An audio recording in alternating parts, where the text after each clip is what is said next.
जो है बनारस की चीजों को तुम बिगाड़ रहे हो। ये क्या हो रहा है? रूलिंग पार्टी देशभक्त, बाकी सब फालतू। अब सोने का समय नहीं। नमस्कार, आदाब, सत श्री अकाल, जय भीम, जोहार। मेरा नाम है नवीन कुमार। आखिर क्यों बनारस के सबसे बड़े महंत ने खोल दिया है यूपी में मोदी और बीजेपी के खिलाफ मोर्चा? क्या यह उत्तर प्रदेश में तेजी से बदलती हुई हवा का संकेत है या फिर मोदी योगी के धुआं होते तिलिस्म की गवाही? सच जो भी हो, लेकिन बनारस के सबसे प्रसिद्ध विद्वान और गणमान्य हस्तियों में शुमार किए जाने वाले विश्वंभर नाथ मिश्रा ने बनारस वालों को इस बात के लिए फटकार लगाई है कि अभी भी समय है जब तुम बनारस से बनारस को गुम होने से बचा सकते हो। जो आदमी लंबे अवधि तक सोता है तो वो मर जाता है। तो 7 साल से तो आप लोग सो रहे हैं, अब सोने का समय नहीं, जागिए और इस शहर को आप बचाइए। विश्वंभर नाथ मिश्रा केवल संकट मोचन के महंत ही नहीं है, वो आईआईटी बनारस के प्रोफेसर भी हैं। गंगा निर्मलीकरण अभियान के शुरुआती योद्धाओं में से एक हैं।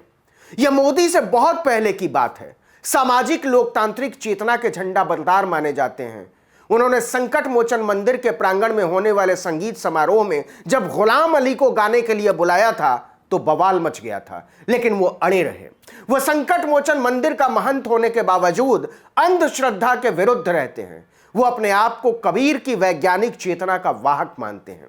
एक ऐसी शख्सियत ने अगर बनारस में बीजेपी की कब्र खोदने का बीड़ा उठा लिया है तो इसकी गंभीरता को समझना चाहिए। वो सीधे मोदी को चुनौती देते हैं। तुम जो है बनारस की चीजों को तुम बिगाड़ रहे हो। ये क्या हो रहा है?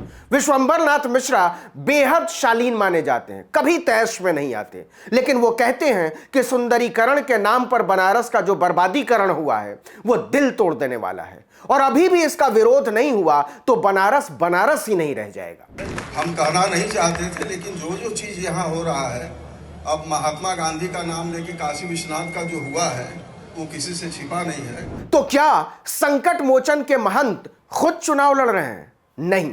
क्या वो किसी पार्टी के कार्यकर्ता या पदाधिकारी हैं? नहीं। क्या उनकी अपनी कोई राजनीतिक महत्वाकांक्षा है? तो जवाब है नहीं। तो फिर वो मोदी को बनारस के विध्वंसक की तरह क्यों देखते हैं? देखिए, हम लोग न तो किसी पॉलिटिकल पार्टी के हैं, न हम लोग कोई पॉलिटिकल वर्कर हैं, लेकिन ये मान लीजिए कि कांग्रेस इस देश का फैब्रिक है। वो कहते हैं कि मोदी और योगी की जोड़ी ने बनारसी साड़ियों की तरह चमचमाते रंगीन सामाजिक धागों को बेरहमी से तोड़ डाला है। बनारस वालों को यह बात अभी भी समझनी होगी। जब आप छेड़छाड़ करेंगे तो ऐसी दिक्कतें आएंगी, तो इसको आप समझिए। बनारस वालों को यह बात अभी भी समझनी होगी। बनारस में यह बहुत बड़ा मुद्दा है कि काशी कॉरिडोर के नाम पर शहर की आत्मा को रौंद डाला गया है। जिस आध्यात्मिक चेतना के लिए बनारस मशहूर हुआ करता था, उसे एक टूरिस्ट स्पॉट के तौर पर समेटने की कोशिश हुई है। मोदी अहमदाबाद के रिवर फ्रंट को बनारस के गंगा पर लागू करना चाहते हैं। बहुत हद तक कर भी दिया है। संकट मोचन के महंत कहते हैं कि जिस तरह से लोगों को बरगलाकर प्रोजेक्ट काशी चलाया गया है वो दुखी करने वाला है। तो महात्मा गांधी को अगर भव्य काशी विश्वनाथ मंदिर बनाना था तो उन्होंने विश्वविद्यालय में बनाया, उसके साथ छेड़छाड़ नहीं किया। तो ये सब भावनाएं पब्लिक डोमेन में नहीं आती हैं। बात केवल इतनी ही नहीं है। बनारस कबीर का शहर है तो रैदास का भी है, भारतेंदु का शहर है तो बिस्मिल्ला का भी है। इस ताने बाने को तहस नहस कर डाला गया है। इस बनारस में शंकर के औघड़पन के अलावा इन दिनों आपको सब कुछ मिल जाएगा। बाजार की रंगीनियां, बोट की सैर भी और बिजली की जगमग भी। नहीं मिलेगा तो खांटी बनारसी पन। यह केवल चुनाव और राजनीति की बात नहीं है, यह बनारस का बेचारापन है। एक आदिकालीन शहर खुशी खुशी धीमी मौत मर रहा है। तुम जो है बनारस की चीजों को तुम बिगाड़ रहे हो। ये क्या हो रहा है? साफ नजर आता है कि बनारस ही नहीं, पूरे पूर्वांचल में ही इस बार भाजपा की हालत बहुत पतली है। उसे लगता था कि काशी कॉरिडोर के नाम पर उसे नौकरी, रोजगार और महंगाई जैसे बुनियादी सवालों से मुक्ति मिल जाएगी, लेकिन ऐसा होता हुआ नजर नहीं आ रहा है। लोग बेहद नाराज हैं। इसलिए कहा जा रहा है कि हवा बदलने के लिए मोदी आ रहे हैं और उनके आते ही सारे सवाल हवा में उड़ जाएंगे। लेकिन क्या ऐसा होने जा रहा है? अभी एक बात ये भी चलाया जा रहा है कि अभी 2-3 दिन घूमेंगे, सब माहौल बदल जाएगा। हम क्या कठपुतली है क्या? हम लोग सुनिए,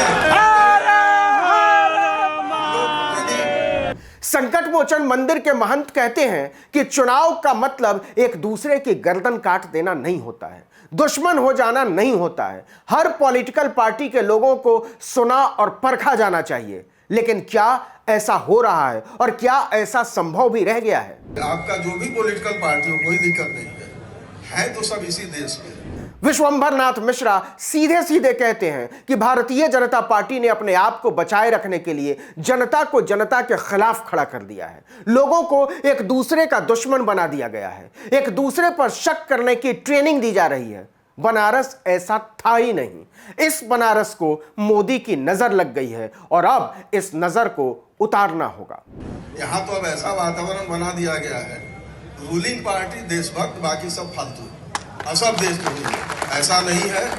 याद कीजिए, ओम प्रकाश राजभर ने बनारस की अपनी पहली सभा में क्या कहा था। उन्होंने कहा था कि वो बनारस तक में भाजपा को सीटों के लिए तरसा देंगे। ये वही बनारस है जहां वो अपनी जवानी के दिनों में पेट पालने के लिए ऑटो रिक्शा चलाया करते थे, जहां मालवीय के आमंत्रण पर गांधी आया करते थे। लेकिन इतिहास के पन्नों से उन अध्यायों को फाड़ा जा रहा है। लेकिन महात्मा गांधी और कांग्रेस को अगर कोई गाली देता बड़ा तकलीफ होता है। इस चुनाव में बनारस में जो चीज सबसे ज्यादा दांव पर लगी हुई है वो है बनारसीपन। क्या बनारस इसे बचाना चाहता भी है? असल सवाल ये है। हम क्या कठपुतली है क्या? हम लोग सुनिए, इस वीडियो में इतना ही, लेकिन अगर आपने आर्टिकल 19 इंडिया को अब तक सब्सक्राइब नहीं किया है तो फौरन कर लीजिए, बेल आइकॉन दबाइए, घंटी जैसी आकृति। YouTube पर देख रहे हैं तो हमारे चैनल को सब्सक्राइब कर लीजिए, Facebook पर देख रहे हैं तो वीडियो देखने के बाद पेज पर जाइए, उसको लाइक कर लीजिए। हम Instagram पर भी मौजूद हैं, वहां भी आप हमारे पेज को फॉलो कर सकते हैं। ट्विटर पर हमारा हैंडल है article19_India, उसको भी आप फॉलो करना चाहें तो कर सकते हैं। नमस्कार। और सामाजिक वृंद, मैं कोई लंबी चौड़ी बात नहीं करूंगा, लेकिन महात्मा गांधी और कांग्रेस को अगर कोई गाली देता बड़ा तकलीफ होता है। और देखिए, हम लोग न तो किसी पॉलिटिकल पार्टी के हैं, न हम लोग कोई पॉलिटिकल वर्कर हैं, लेकिन ये मान लीजिए कि कांग्रेस इस देश का फैब्रिक है।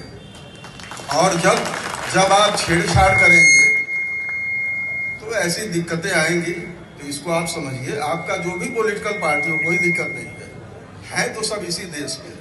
यहाँ तो अब ऐसा वातावरण बना दिया गया है, रूलिंग पार्टी देशभक्त, बाकी सब फालतू, सब देशद्रोही। ऐसा नहीं है। और जो आदमी लंबे अवधि तक सोता है तो वो मर जाता है। तो 7 साल से तो आप लोग सो रहे हैं, अब सोने का समय नहीं, जागिए और इस शहर को आप बचाइए। हम कहना नहीं चाहते थे, लेकिन जो जो चीज़ यहाँ हो रहा है, अब महात्मा गांधी का नाम लेके काशी विश्वनाथ का जो हुआ है वो किसी से छिपा नहीं है। तो महात्मा गांधी को अगर भव्य काशी विश्वनाथ मंदिर बनाना था तो उन्होंने विश्वविद्यालय में बनाया, उसके साथ छेड़छाड़ नहीं किया। तो ये सब भावनाएं पब्लिक डोमेन में नहीं आती हैं।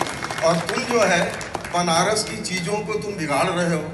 ये क्या हो रहा है? अभी एक बात ये भी चलाया जा रहा है कि अभी 2-3 दिन घूमेंगे, सब माहौल बदल जाएगा। हम क्या कठपुतली है क्या? और हम लोग देखिए, हम लोग सुनिए, टेलीप्रॉम्प्टर से नहीं बोलते हैं।